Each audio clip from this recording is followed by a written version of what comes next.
इस मंच पर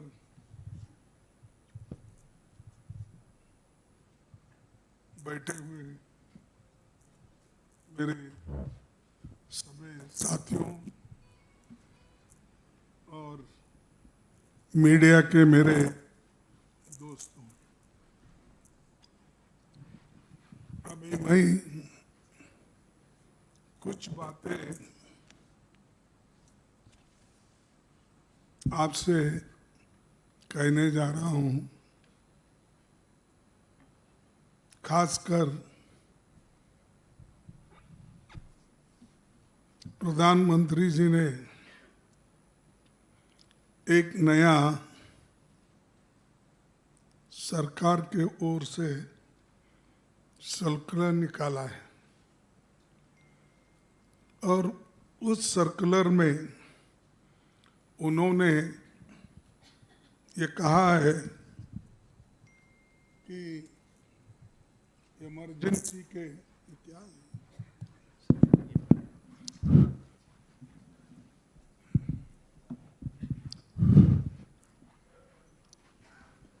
इमरजेंसी के 50 साल जो कंप्लीट हुए, तो उसके बारे में उन्होंने ये कहा कि देश के संविधान को और लोकतंत्र को खत्म किया था, उसको हमने फिर बहाल करके इमरजेंसी को हमने ख़त्म किया और उसके बारे में वो चाहते हैं कि सारे स्टेट में वो मनाया जाए और ये जो संविधान का खातिला हुआ है इसका उन्होंने हर स्टेट में ये प्रचार करने के लिए आज वो हर जगह अपने जो एक लेटर लिखकर, यानी सरकार ने लेटर लिखी और उसमें बहुत कुछ बातें कही है, आप सबको मालूम है, फिर मैं वो दोहराता नहीं। लेकिन मैं इतना ही कहूँगा, जो लोग संविधान बचाओ की बात अब कर रहे हैं, इमरजेंसी 50 साल होने के बाद इमरजेंसी का फिर से वो बार बार दोहरा रहे हैं, जो चीज़ को सभी ने भूल दिया था और ये जो चीज़ समाप्त हो गई थी, इसको उछालने के लिए वो फिर कोशिश कर रहे हैं। साथियों, जिनका देश की आज़ादी के आंदोलन में कोई योगदान नहीं रहा और जिनका संविधान निर्माण में कोई योगदान नहीं रहा, उनके कोई लोग इस संविधान को बनाने में कोऑपरेट नहीं किए, तो हमेशा संविधान के खिलाफ बात करते गए और जो संविधान बाबा साहब अम्बेडकर, पंडित जवाहरलाल नेहरू जी और सभी ने, कांग्रेस के नेताओं ने कॉन्स्टिट्यूएंट असेंबली में बहुत दिन तक बहस करके एक संविधान तैयार किया था, उस संविधान को भी उन्होंने रामलीला मैदान में जलाया और उन्होंने जहाँ तक कि नहीं बाबा साहब अंबेडकर का पुतला, नेहरू जी का और गांधी जी का फोटो उन्होंने जलाई और वो ये चाहते थे कि जो संविधान बाबा साहब अंबेडकर इन्होंने बनाया है उसमें हमारा पारंपरिक जो संस्कृति है उसके अंश इसमें कुछ भी नहीं है, चाहे वो अपने मनुस्मृति के तत्व हो या वो जो खास करके बीजेपी विश्वास रखती है उन तत्वों का उसमें उल्लेख नहीं है, इसीलिए इस संविधान को हम नहीं मानेंगे। ये कहने वाले लोग आज उनको बुद्धि भगवान ने दी, ये कहूँ क्या जनता ने दी ये कहूँ, मारा अब उनको बुद्धि आ गई जब हमारे 1 साल से चल रहा है संविधान बचाओ यात्रा, उससे बीजेपी घबरा गई। घबराने के बाद ये जो पूरे देश में चला था तो घबरा कर इन्होंने ये संविधान के खिलाफ कुछ ना कुछ वो कहना उनको है, तो इसीलिए वो क्या कर रहे हैं कि 50 साल का इमरजेंसी की बात अब कर रहे हैं। मैं कौन क्या कहा ये नहीं बोलना चाहता हूँ, मैं सिर्फ इतना ही बोलना चाहता हूँ, जो लोग अपने गवर्नेंस में नाकामयाब रहे, कुछ नहीं कर सके और उनकी विफलता इतनी है कि लोग आज इन्फ्लेशन के लिए पूछ रहे हैं कि भाई इतनी महंगाई बढ़ रही क्यों, उसका सवाल का उनके पास जवाब नहीं है। बेरोजगारी का नहीं है, भ्रष्टाचार का नहीं है, आर्थिक बदहाली जो हो गई, नोटबंदी जो हो गई, बाहर का काला धन लाने की जो बात हो गई, वो सब कहाँ है? और इनके जो फेल्यूअर्स है, झूठ जो बातें इन्होंने बार बार करते आए हैं, तो उस झूठ को छुपाने के लिए, अपने बातों को छुपाने के लिए वे आज ये नाटक रचे हैं। और उसी के साथ ये लोग गरीबों की भलाई और संविधान के साथ चलने वाले, संविधान की रक्षा करने वाले, मैं ये पूछना चाहता हूं, आप एक तरफ गरीब को गरीब बना रहे हैं, अमीर को और अमीर बना रहे हैं, और गरीब और अमीर के बीच में इतनी खाई हो गई है, इतना गैप हो गया है कि उसको आप कभी भी मिटा नहीं सकते या नजदीक नहीं ला सकते। और चंद इने गिने लोग, 2-4 लोगों को ही आप अच्छे इंडस्ट्रियलिस्ट मानते हैं, उनको फेवर करते हैं। अरे हिंदुस्तान में तो इतने इंडस्ट्रियलिस्ट है, स्मॉल स्केल इंडस्ट्रीज है, बिग इंडस्ट्रीज है,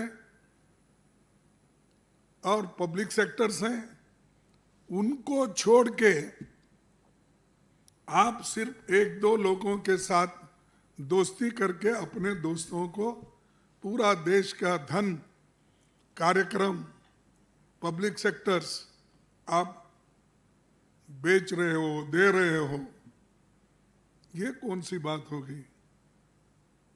अरे इमरजेंसी तो अब आपने लाई है, ये अनडिक्लेयर्ड इमरजेंसी है। वो इमरजेंसी तो चले गई जो संविधान में बदलाव भी हो गया, और जब संविधान में बदलाव हो गया, जिसके लिए हम भी, इंदिरा गांधी जी ने खुद उस अमेंडमेंट को मोरारजी का साथ दिया और वो बदल गया। अब नहीं है वो, फिर भी हर चीज को आप बोलने का एक रवैया है उनका, कि उनकी जो बातें हैं, जो फेल्यूअर्स है, उसको छुपाने के लिए अपनी कमजोरी लोगों को नहीं बताना, इस हिसाब से वो ये उठाते रहते हैं। और आज वो भी खास करके जब हम संविधान बचाओ का जो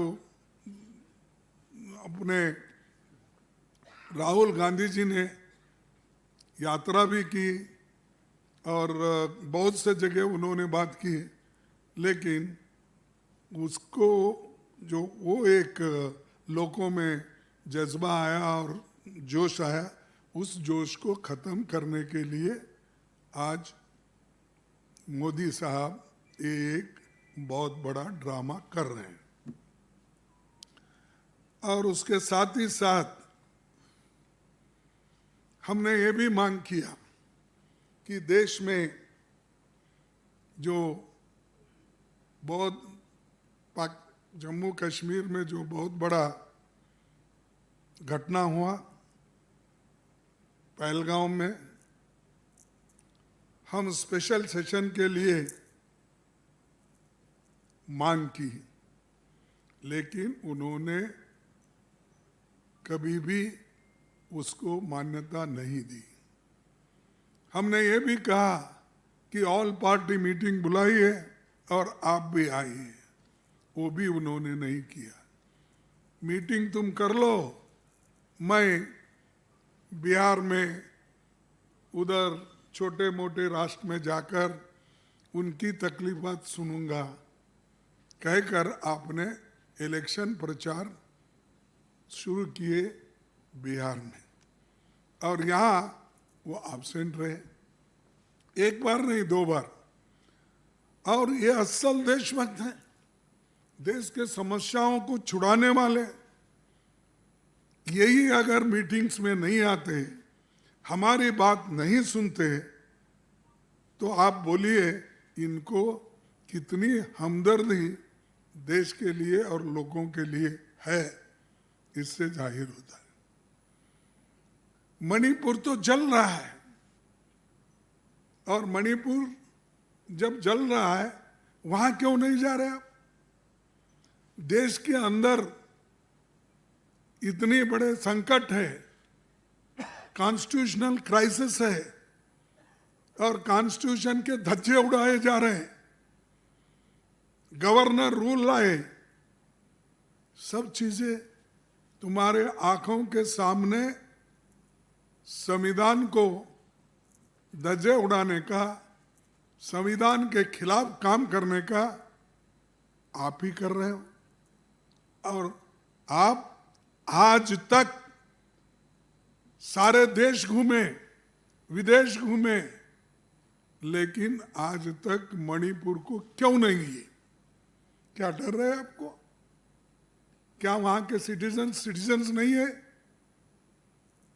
तो ये मैं आपको बताना चाहता हूं कि मोदी साहब कहते एक हैं और करते एक हैं, इसीलिए ये सवाल उठते हैं।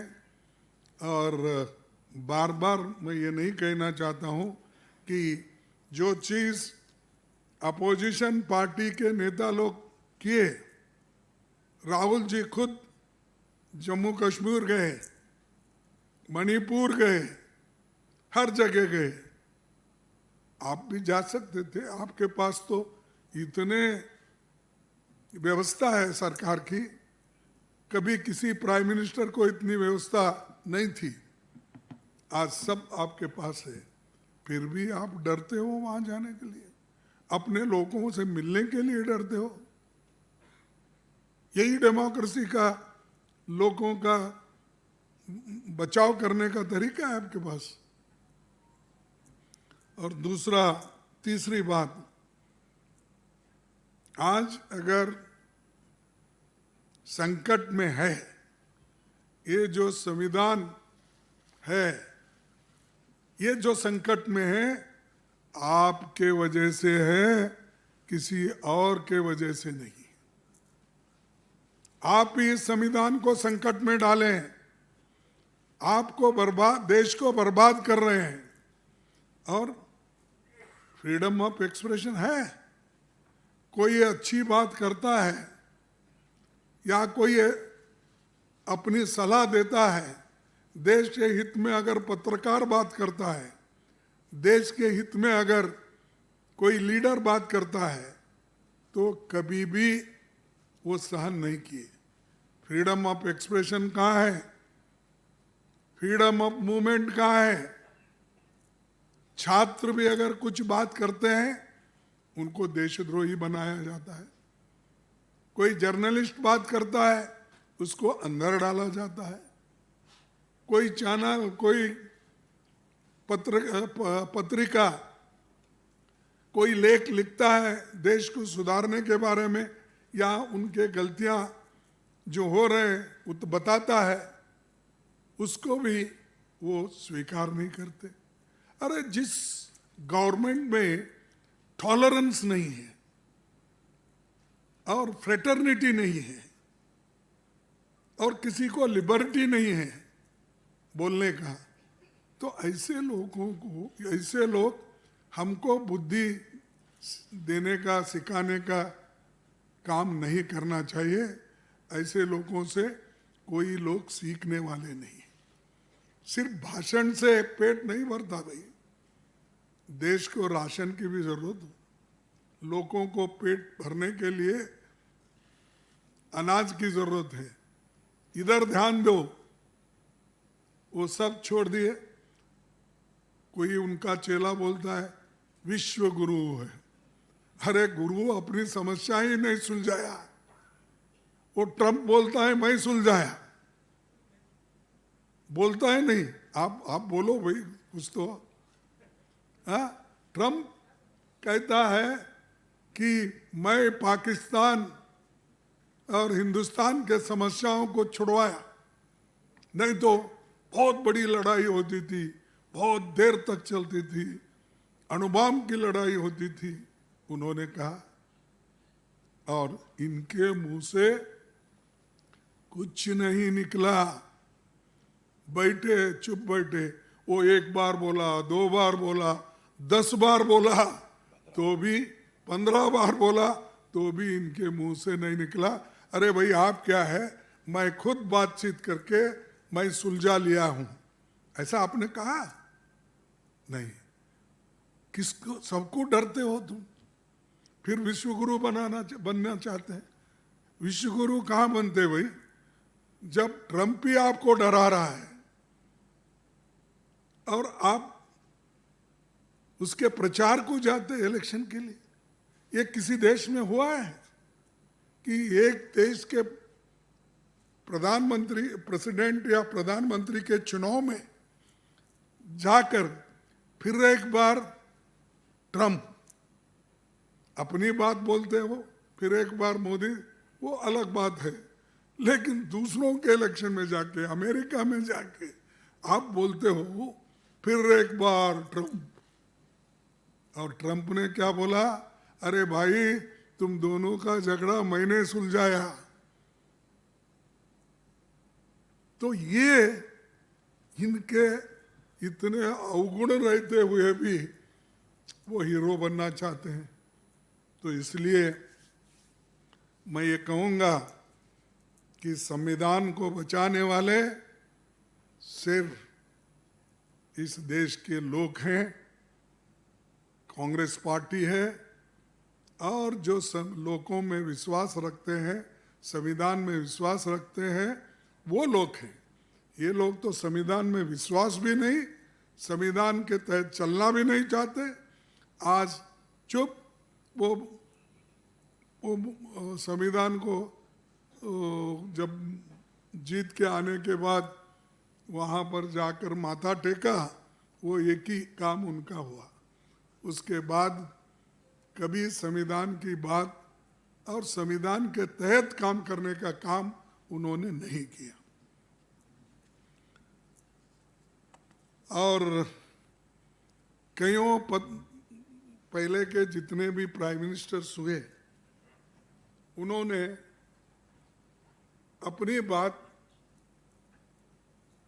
पत्रकारों के सामने रखते थे और बोलते थे, प्रश्न उत्तर भी चलता था, लेकिन ये महाशय सेलेक्टेड लोगों को अंदर बुला के सेलेक्टेड क्वेश्चंस पहले ही देके और एक एक आदमी को बुला के तुम यही बोलते जाओ, मैं यही कहूँगा।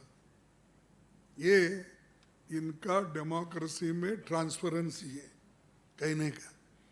तो ये मैं कहना चाहता हूँ, अरे भाई देश के लिए मुंह तो खोलो और सही सही क्या हुआ बताओ, और क्या बातचीत चल रही बताइए। वो सब चीज़ें वो छोड़ दिए। न्यायपालिका पर दबाव है, दलितों को इतना कमज़ोर किया गया, उनके बच्चों को स्कॉलरशिप नहीं मिल रहा टाइम पे। अरे एक तो संविधान जिसने बनाया बाबा साहब अम्बेडकर ने, वो कहते हैं कि एजुकेट, ऑर्गेनाइज एंड एजिटेट, 3 बात करते हैं। तो इसीलिए मैं एक चाहता हूँ, एजुकेशन पे ध्यान दो, हेल्थ इश्यूज पे ध्यान दो। लोगों को, बच्चों को प्रोटीन नहीं है, उनके खाने के लिए अच्छे खाने का व्यवस्था करो। ये सब छोड़ के भाइयों और बहनों हर जगह बोलते जा रहे हो। और अब इलेक्शन है, इलेक्शन अभी आगे है, लेकिन इनकी तैयारी बिहार में उधर इधर कम से कम अब 4 महीने से शुरू हो गया। तो ये अपने देश के लिए ये काम करते हैं ऐसा, और ऊपर से बोलते हैं हम पैट्रियट है, हम जो भी बताएंगे वो हम देशद्रोही, और वो जो बताते हैं देश प्रेमी। अरे भाई देश प्रेम अगर रहता तुम्हारे पास, जाओ। बहुत से जगह लोग मर रहे हैं, जल रहा है मणिपुर, उधर जाइए, लेकिन उधर जाना नहीं चाहते हैं, और दूसरी तरफ में अपने चुनाव की तैयारी करते फिर रहे हैं। ये इलेक्शन मैं जीत रहा हूँ बोल रहे। राहुल गांधी जी ने तो ये पूरे आंकड़ों के साथ कहा, और दूसरे लोग भी आंकड़ों के साथ बोल रहे हैं, फिर भी उस बात को इलेक्शन कमीशन मानने के लिए तैयार नहीं। वो इलेक्शन कमीशन एक कठपुतली हो गई। जो वो कैसा वो रहते हमारे तरफ, ये केरला और कर्नाटक में ये धागे का एक बनाकर पुतली ऐसा फिराते, उसमें लड़ाते, राम रावण वो ये सब बना के ये करते हैं, वो कठपुतली है। उस कठपुतली को तुमने पकड़ लिया है और मैं इलेक्शन जीत रहा हूं। ठीक है भाई, तुम इलेक्शन तुम नहीं जीत रहे हो, तुम्हारा मशीन जीत रहा है। तुम्हारा जहां छोड़ना तुमको मालूम है वहां छोड़ देते हो, जहां पकड़ना वहां पकड़ लेते हो। और हमको ही बोलते हैं तुम वहां जीते केरला में, क्या हुआ, अरे आप लोग, आपको मालूम है जो इलेक्शन हमने महाराष्ट्र में 5 महीने पहले जीता, उसी का क्षेत्र में अगर सब मिलके 70-75 लाख का डिफरेंस होता है, ये अजब की बात है। अब आप देखिए 5 साल में जब वोटर लिस्ट बढ़ती है तो 2% 3% बढ़ते हैं votes, not more than that. ये 5 महीने में 8%, 9%, हाँ 8% कैसा बढ़ते हैं? मैं तो नहीं देखा, मैं तो 13 इलेक्शन लड़ा हूं और 13 इलेक्शन लड़वाया हूं। कई बाई इलेक्शंस मेरे पास स्टीफन साहब आए, गुलबर्गे से कंटेस्ट करे, क्योंकि वो जब यहाँ वाजपेयी साहब से हारे 2000 वोटों से दिल्ली से, तो वो मैडम गांधी ने उनको मेरे कॉन्स्टिट्यूंसी को भेजा, गुलबर्गे को। वहाँ से हम उनको जिताए। और ऐसे बहुत से नेता लोग, और वो कॉन्स्टिट्यूंसी अब 18 चुनाव हो गए ना, 18 इलेक्शंस। 18 इलेक्शन में मैं एक ही उदाहरण देता हूँ कि 18 इलेक्शन में सिर्फ 2 बार वो गुलबर्गा हारा है। लेकिन एक बार ऐसा है कि सभी असेंबली सेगमेंट में 20,000, 20,000, 20,000, 20,000, ये कैसे आता है? ठीक है, वो छोड़ देता हूं मैं, अब इसकी बात कर रहा हूं मैं, इसीलिए ज़्यादा वो बातों के लिए मैं नहीं जाता। तो हमने जो चुनाव आयोग भी इधर नहीं देख रहा है और सुन रहा भी नहीं, और वोटर लिस्ट भी नहीं दे रहा, ये इधर वो भी आप कंट्रोल करे हैं। और दूसरी तरफ जो आदमी आपकी बात सुनता है या जो आदमी मेरिट वाला है, उसको भी आप अपने डेमोक्रेसी में जगह नहीं देते हैं। और अच्छे अच्छे जगहों पे सिर्फ आरएसएस और उनको चाहने वाले लोगों को बिठाते हैं। कहाँ दूसरों को जगह है? कहीं भी नहीं है। और 5वीं बात, ये कहते हैं हम कि ये फेडरल स्ट्रक्चर गवर्नमेंट है और हम फेडरल स्ट्रक्चर गवर्नमेंट की मान्यता देते हैं, मर्यादा करते हैं, कहते हैं। लेकिन यहाँ डेमोक्रेसी ऐसी है, ये बीजेपी रूल्ड स्टेट को एक नजरिए से देखने का डेमोक्रेसी, और अपोजिशन रूल करने के स्टेट को एक नजरिए से देखना, दूसरे नजरिए से देखना, वो एक इनकी डेमोक्रेसी की। जब स्कीम आते हैं अपने लोगों को बांटते हैं, नजरअंदाज करते हैं अपोजिशन को। जो पैसे उनको ग्रांट मिलना है बजट से, उस ग्रांट को लेने के लिए इनके पास 10 बार आना, मनरेगा जैसे स्कीम के पैसे लेने को इनके पास आना, और फूड सिक्योरिटी जैसे अमाउंट को भी यहाँ पर आकर लेने के लिए इनके पास फिरना। अरे चाहे विश्वविद्यालय हो, चाहे एजुकेशन के ग्रांट हो, सब इन्होंने जो समय पर भेजना, कभी उन्होंने जो अपोजिशन पार्टी के गवर्नमेंट है वहाँ पर नहीं भेजते। तो ये पीएम साहब का डेमोक्रेसी है, इसीलिए मैं ये कहना पड़ रहा है। तो मैं इससे ज़्यादा नहीं कहूँगा। और पाप बेचारे बोला, क्षमा चाहता हूँ, राज्यपालों की हालत तो ऐसी कर दी है कि जब उठो ये काम करो, करना चाहिए, नहीं करे उसको भी ट्रांसफर हो जाएगा, एक स्टेट से दूसरे स्टेट चले जाएगा। और राज्यपाल जी मैं कभी नहीं देखा, मेरे को भी 54 साल का अनुभव है और पॉलिटिकल पार्टी में काम करने का मेरे को अब कम से कम 57 ईयर से अनुभव है। मैं किसी गवर्नर को बिल रोकने का नहीं देखा।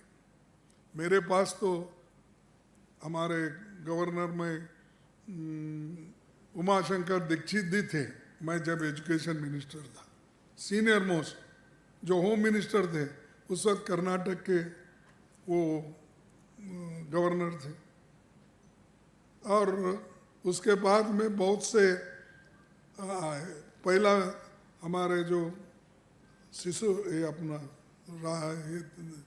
राजस्थान के सुकाडिया थे, मोहनलाल सुकाडिया 72 में।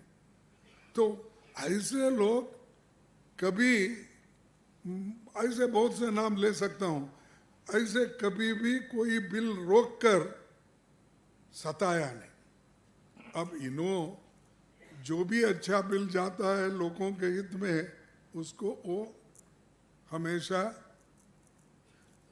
विथेल्ड करते हैं या वापस भेजते हैं। तो ये तरीका उनका है कि अपोजिशन के लोगों को, गवर्नमेंट को सताने का, और ये बिल बार बार वापस आते हैं। और उसके बाद में इसीलिए तो सुप्रीम कोर्ट ने फटकार दिया, तो भी उनको शायद उसको भी मान्यता नहीं देते। तो ये जो है संविधान और लोकतंत्र की सुरक्षा करने में खुद जनता सक्षम है, ये मोदी जी ने खुद देख लिया है। और 18वीं लोकसभा चुनाव के दौरान उनको आईना दिखाया है। इस बार 400 पार चले गया भाई। अब मैं तो पहले से बोलता हूँ आपको, 2 पैर दूसरों को लगा चल रहे हैं आप, दौड़ रहे की कोशिश करते, लेकिन 2 नकली पैर लगा लेने से दौड़ता नहीं आदमी, बड़ा मुश्किल होता है, वो तो कर नहीं सकते आप, इसीलिए हमको सता रहे। और आखिरी बात, हम देश की सुरक्षा के लिए, देश की एकता के लिए और देश को मजबूत रखने के लिए हम सभी एक होकर सरकार का साथ दिए। कोई चींगू नहीं बोला, क्योंकि देश का मामला है। लेकिन आप क्या कर रहे हैं, इसका फायदा उठाकर चुनाव में जाते, वहां पर हमारे खिलाफ बात करते हैं। ये जो रवैया है, ये इससे देश को बर्बाद करने का आपका तरीका है। जो लोग आपके साथ है, देश के साथ है, हमारे आर्मी के साथ है, और आर्मी के साथ रहने के वजह से उनको भी एक ताकत मिलती है। भी सब डेमोक्रेसी में सभी पार्टी के लोग मिल के हमको सपोर्ट कर रहे हैं, तो वो तो कर रहे हैं, लेकिन उनको हिम्मत देने के बजाय ये अपनी ही बात करते हैं और वो अपनी छवि कैसा बनाना इधर ज़्यादा देखते हैं। तो इसीलिए मैं और कुछ नहीं, इस बात नहीं करना चाहता। बहुत से बातें मैं आपके सामने रखा, इसलिए आप सभी को धन्यवाद। ध्यान से सुने और इससे आपको और एक बार मैं धन्यवाद देता हूँ। धन्यवाद खड़गे साहब। प्रेस वार्ता को आगे बढ़ाते हुए कुछ सवाल और उसके बाद महासचिव संगठन एक वक्तव्य रखेंगे और उसके बाद एक लंच का भी आयोजन किया गया। तो पहला सवाल ANI। माइक दीजिए। लंच हमारे को भी है। जी सर, आप चीफ गेस्ट हैं सर। क्योंकि हमारे घर में कोई नहीं है इसलिए पूछ रहे हैं। Excuse me. Pawan ji this side. I'll ask from PTI. Kharge जी इधर on your right. हाँ बोलिए साहब। खरगे जी आपने कहा कि गवर्नमेंट इमरजेंसी को लेके बीजेपी टाउट कर रही है और आपके खिलाफ अभी तक चल रही है। 50 साल पहले जो बात हुई थी और आज की डेट में अघोषित इमरजेंसी चल रही है, आपने ये कहा। लेकिन गवर्नमेंट अब इसको और आगे ले जाना चाहती है कि अगले 1 साल तक इमरजेंसी के लोगों को मतलब ग्राउंड तक ले जाने के लिए कि कांग्रेस ने क्या किया, 50 साल पहले क्या हुआ, तो आप उसको काउंटर करने के लिए कोई ऐसा मेजर चलाएंगे या नहीं चलाएंगे? आपने कहा कि एक संविधान बचाओ रैलीज तो चल ही रही हैं, बट इसके अलावा देखिए, हमने जो संविधान बचाने की बात हम खुद किए, जय बापू, जय संविधान, जय भीम, ये नारा लगा के जब हमने रास्ते पे उतरे, घबरा कर उसके काउंटर में वो उतरे, फिर मैं क्या काउंटर करूं उसका?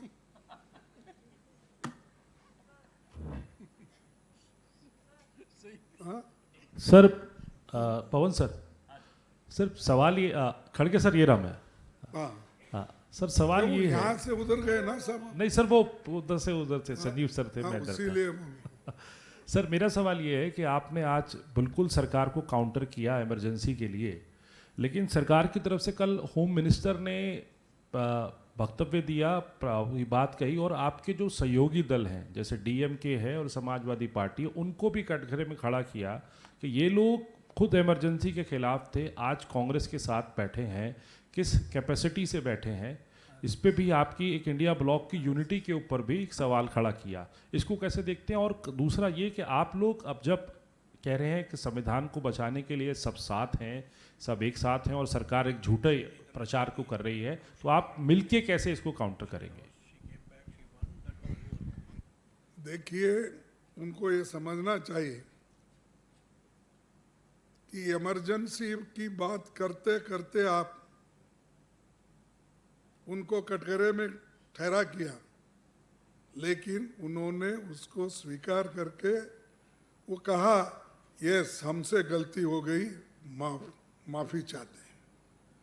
और उसके बाद उन्होंने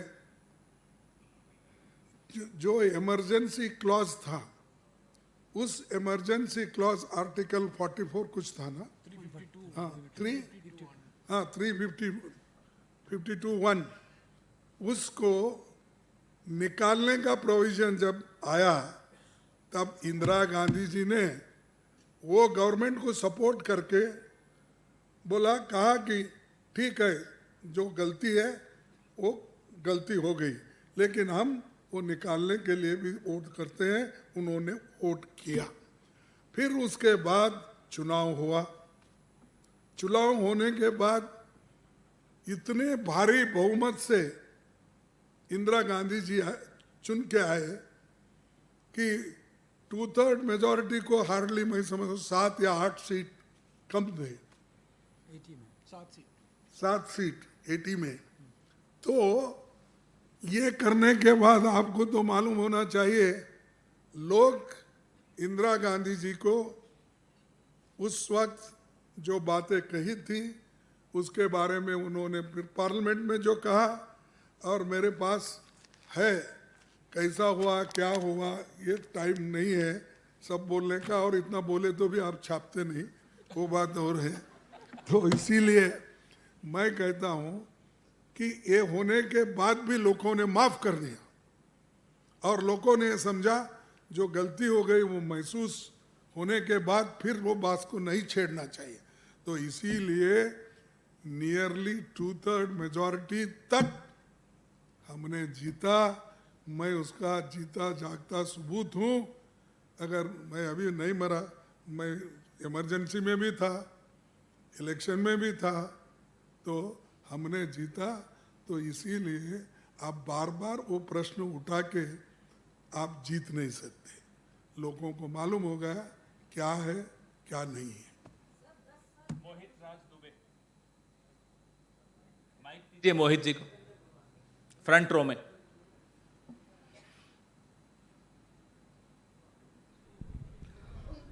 खड़गे साहब नमस्कार। सामने आपके मेरा सवाल ये है कि देखिए, आपातकाल को लेके बीजेपी मुद्दा बनाती रही है। 50 सालों के दौरान ऐसा पहली बार हुआ है कि कांग्रेस का कोई अध्यक्ष आके प्रेस कॉन्फ्रेंस कर रहा हो। और आपातकाल पे तो आपने बात की जवाब दिया, लेकिन सवाल आपने चुनाव आयोग को लेकर उठाया और सीधे तौर पर एक बार फिर से निशाना आपने साधा कि चुनाव आयोग मौजूदा वक्त की सरकार की कठपुतली हो गई है। लेकिन दूसरी ओर चुनाव आयोग की ओर से भी कई बार जवाब ये आया है और ये कह रहा है कि राहुल गांधी जो आरोप महाराष्ट्र विधानसभा चुनाव को लेकर लगा रहे हैं, अगर उनको कोई शिकवा है, कोई शिकायत है, तो खुद आए चुनाव आयोग में और जो भी उनकी शिकायतें हैं उसको लेकर वो बात करें। क्या कहेंगे आप चुनाव आयोग के इस जवाब के बारे में? देखो, अब मैं यही कहना चाहता हूँ कि बार बार मुद्दा हमने उठाया इसको दुरुस्त करने के लिए, ये नहीं कि जाके बहस करने के लिए। वहाँ हमने इसमें खामियां है और इससे जनता का नुकसान हुआ है, और जनता जो चाहती थी वो कैंडिडेट चुन के इसलिए नहीं आए कि उसमें कुछ गड़बड़ी है, सभी लोगों को मालूम है। और तीसरा आपने क्या पूछा, और एक हाँ चुनाव, देखिए चुनाव आयोग को हम कितने बार जाना, पहले गए बैलेट पेपर के लिए, किया उसने, किसी में हिम्मत थी। और बहुत से जगह जो गड़बड़ियाँ हो गए, हर स्टेट में 1-2 इलेक्शन अपने कॉन्स्टिट्यूंसीज में, वो बहुत से लोग कंप्लेंट दिए, क्या आपने उसको दुरुस्त किया? देखो, आप मोदी जो कहते हैं वही आप करते हैं, इसीलिए हम ये समझते हैं कि thank you very much for your work what you are doing for Modi, for that. Mausami Singh, नहीं सबको कर रहे हैं, पेशेंस। सर इधर पीछे, सर खड़गे साहब हाँ। यहाँ पे। सर ये एक इसी में वही, आप पीछे रहने के बजाय हम लोगों के साथ अगर रहे तो बहुत अच्छा है। न पीछे रह के ढकल दिए तो क्या करूँगा। नहीं सर, इसीलिए कवर करने के लिए आए हैं। हाँ, जरा सर ये इलेक्शन कमीशन का जो आपने कहा कि कठपुतली है, उसी पे एक एक्सटेंशन में एक सवाल था कि आप कह रहे हैं मोदी जी बार बार कह रहे हैं कि हम जीत रहे हैं बिहार में चुनाव, तो क्या आपको लगता है कुछ जाने देते हैं, कुछ राज्यों में चुनाव वो जीतते हैं, कुछ आपको दे देते हैं, तो बिहार में मैच फिक्स हो गया है, ईसी को आदेश मिल गया है, क्या आपको लगता है? और दूसरा, आप कह रहे हैं कि मोदी सरकार, मोदी जी जो है ट्रंप से डरे हुए हैं, ट्रंप उनको डरा रहे हैं। उधर शशि थरूर आपके ही नेता उनकी भूरी भूरी प्रशंसा कर रहे हैं मोदी जी की, बोल रहे हैं कि इस ऑपरेशन सिंदूर में डायनेमिज्म और एनर्जी मोदी जी ने दिखाया और उनको बैकअप नहीं मिल रहा है घर पे, यानी कि इशारा कहीं ना कहीं कांग्रेस पर ही है कि सपोर्ट नहीं कर रही है। किसके लिए?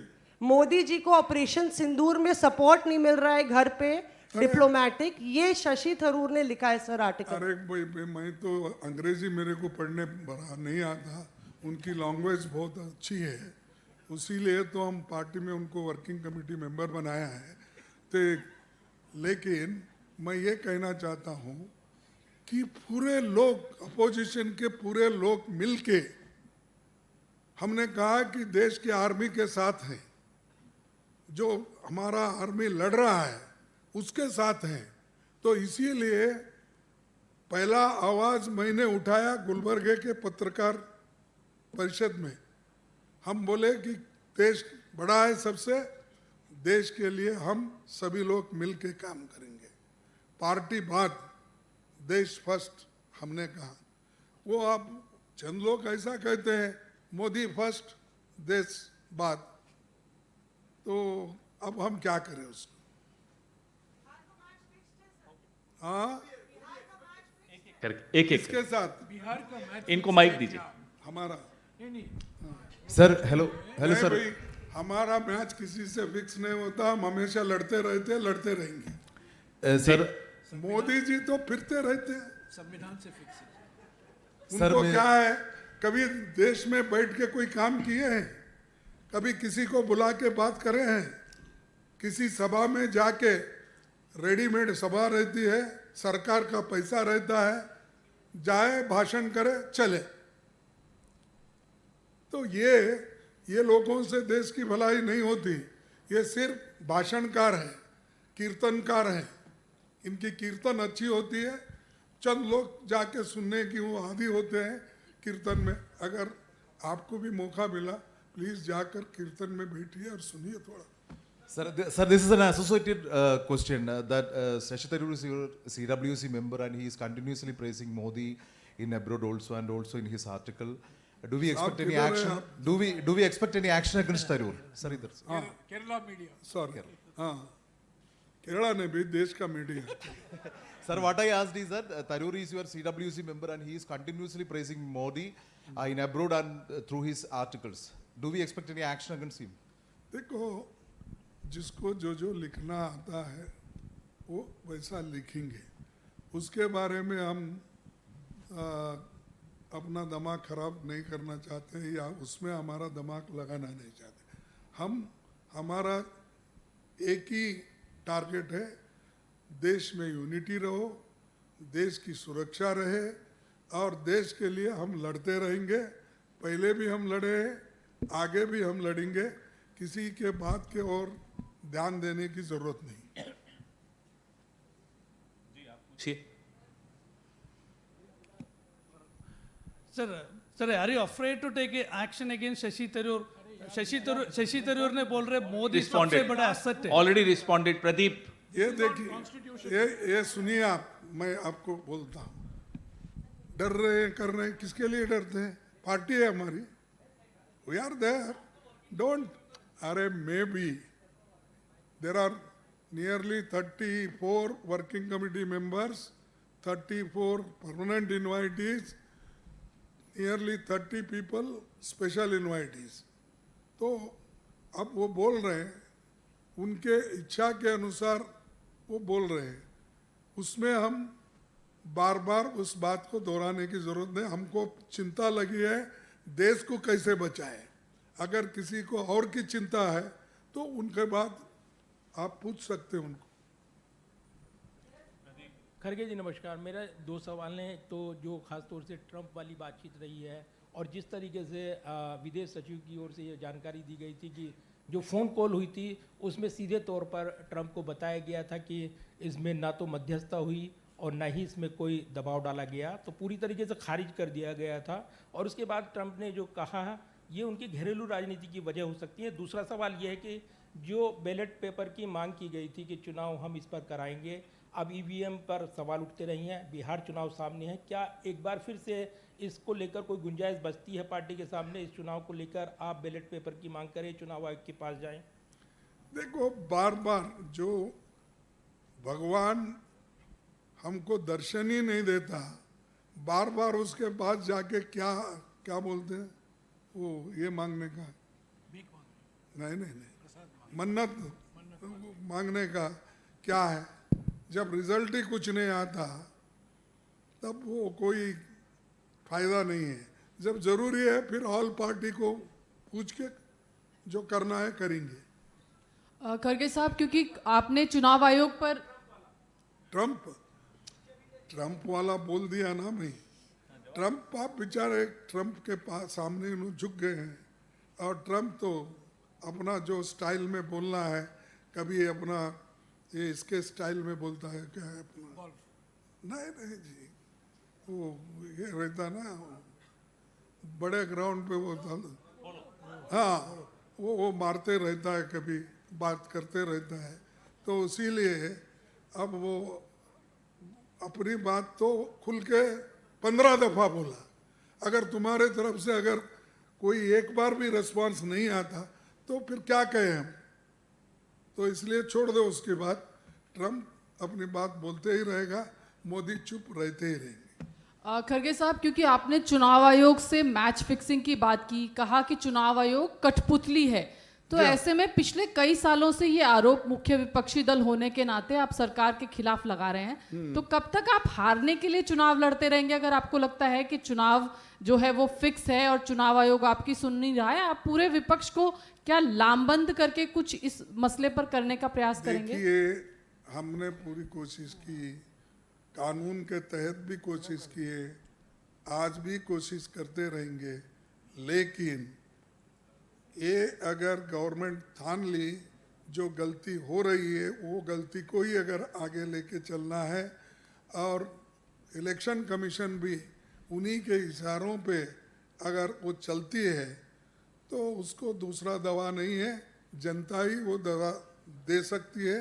और हम जनता के पास बार बार जाएंगे, वो मशीन से हारने दो, किसी से हारने दो या लगाने दो, ये उन पर छोड़ेंगे, लेकिन हम तो लड़ते रहेंगे, आगे भी लड़ेंगे। सर मेरा सवाल है, मैं कनिका बात कर रही हूँ न्यूज़ इंडिया से।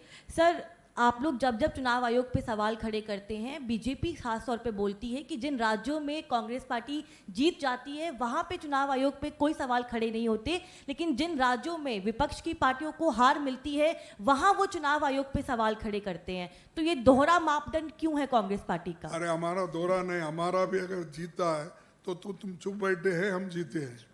अगर वहाँ भी आप यही करते तो देखिए, सवाल ऐसा नहीं तुम वहाँ जीते इसलिए ऐसा, तुम्हारे इलेक्शन प्रोसीजर में ही डिफेक्ट है। तुम क्यों, सारी दुनिया बैलेट पे चल रही है तो आप क्यों नहीं करते? मेरा ये सवाल है। ठीक है, मैं जीता, वो जीते, इन्हों जीते, आप, हमारी मांग है बैलेट पेपर से चुनाव करो, और सारी दुनिया कर रही है।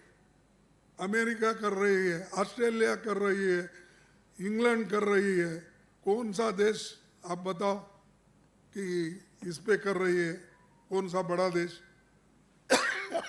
इसीलिए मैं ज़्यादा, हमारे विचार ये है, हमने आपको बोल दिया है और हम ये डिमांड करते ही रहेंगे। अब चल रहा, देखना कितने दिन चलता है। संजय मिश्रा। खड़गे साहब, आपने सारे मुद्दों की बात की, संसद में विपक्ष के मुद्दों पर चर्चा को लेके विपक्ष एकजुट रहा। इधर खड़गे साहब, इधर लाइट मेरे आंखों के ऊपर बहुत गिर रहा, आप जरा अच्छा, हाँ बोलिए साहब। संसद में विपक्ष कई मुद्दों पर चर्चा की लगातार सत्रों में मांग करता रहा है और कई बार विपक्ष की मांग नहीं मानी गई है। तो आपने जो मुद्दे उठाए, क्या लगता है कि बाकी जगह तो नहीं, लेकिन क्या संसद में लगता है कि लोकतांत्रिक व्यवस्था और लोकतांत्रिक परंपरा ठीक से काम कर रही है? देखो भाई, हम तो ठीक से काम करने के लिए ही पार्लियामेंट में आए हैं कि वो हमारे मुद्दे सुने, हमारे तकलीफात सुने, किसानों के मुद्दे सुने, इन्फ्लेशन का मुद्दा सुने, अनएम्प्लॉयमेंट का मुद्दा सुने, ये रखते ही जा रहे हैं, लेकिन वो सुनने को तैयार ही नहीं है। तो बार बार कहना हमारा फर्ज होता है कि जो रिप्रेजेंटेटिव करके हमको भेजे हैं जो लोग, जो जनता, हमारा फर्ज होता है कि बार बार हम बात करेंगे। लेकिन उनको एक आदत है, क्या है कि मेजॉरिटी है, सही बात भी अगर वहाँ रखते हैं तो वो क्या करते हैं कि झगड़ा निकाल कर कुछ ना कुछ गड़बड़ करके हम लोगों को बाहर ढकलते हैं, वो अंदर रह के काले कानून पास कर लेते हैं। तो इसीलिए अब हम तो हर मुद्दा उठाने की इस बार भी कोशिश करेंगे। हम एक स्पेशल मीटिंग बुला रहे हैं हमारे सीपीपी लीडर के नेतृत्व में, वो हमारे मुद्दे हम जब उठाएंगे तो आपको मालूम होगा। नियामिका। सर आज एक देवेगौड़ा जी, सर इधर सामने, सर इधर, सर आज देवेगौड़ा जी की एक बुक भी लॉन्च हो रही है इमरजेंसी डायरीज के नाम से, जिसमें नरेंद्र मोदी जी के बारे में भी ये मेंशन किया गया है कि इमरजेंसी के टाइम पे जब वो एक यंग आरएसएस प्रचारक थे, कैसे उन्होंने ये लड़ाई लड़ी है संविधान को बचाने की, डेमोक्रेसी को बचाने की। इस पर आपका क्या टेक है? क्योंकि उन्होंने इस चीज़ को ट्वीट किया। देवेगौड़ा लिखे, अरे उन्होंने खुद ही पाप इतने परेशान थे, उनको अरेस्ट नहीं कर रहे थे। तो खुद परेशान थे, तो देवराज अरस के पास जाकर बोले कि सभी लोग अंदर जा रहे हैं, मेरे को बाहर रखें। हाँ, 10 साल की अघोषित इमरजेंसी कब खत्म होगी? जनता बहुत तंग आ गई है। चुनाव पारदर्शी नहीं होते हैं, संविधान की बात मानी नहीं जाती, और जनता का मानना ये ढोल सरकार है। देखिए, हम पूरी कोशिश कर रहे हैं ऐसी सरकार को हटाने की। अगर आप हमारे को और 25 सीट देते तो ये हट जाते थे, लेकिन क्या करना, कभी कभी अच्छे लोग भी गलत काम करते हैं और हमको 25 सीटों से यहाँ पीछे रहना पड़ा। तो ठीक है, फिर कोशिश कर रहे हैं, आपकी मदद की ज़रूरत है, आप सभी लोग हमारे साथ रहेंगे तो ज़रूर हम अपना जो मंजिल हासिल करेंगे। मैं केसी वेणुगोपाल जी से आग्रह करूंगा कि वो अपना वक्तव्य रखें। Thank you very much. Honorable Congress President has already given a detailed answer to the BJP and Narendra Modi people. The remembrance of 1975 emergency, nothing but reflection of their own guilty. India has been witnessing past 11 years undeclared emergency. That's what Honorable Congress President told. No, it is the clear reflection of their own guilty conscience. Now they are trying to have a remembrance of 1975 emergency. Congress party last 4 months continuously doing extensive campaign on Samvidhan Bachao. Out of all the state unit of Congress party, PCC, all the PCC have been successfully completed state level rally. Lakhs of people participate in the state level rally. Honorable Congress President and Rahul Gandhi themselves participated in some of the rallies. 628 districts, you can imagine, see, 628 districts in all our country, we had done successful Samvidhan Bachao rally. Other 300 district program was on pipeline. The next level of Samvidhan Bachao rally is constituency level. More than 10,000 places. Constituency level Samvidhan Bachao rally is going to be happen in coming 2 months. So what Honorable Congress President rightly pointed out, this is clearly actually BJP is doing this type of drama only because of our Samvidhan Bachao rally. Only because of their guilty conscience. Therefore, we will continue to raise the issue of constitution. We will continue to raise the issue of attack on constitution.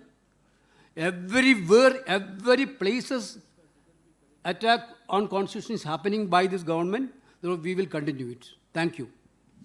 और एक हो गया? नहीं, sorry,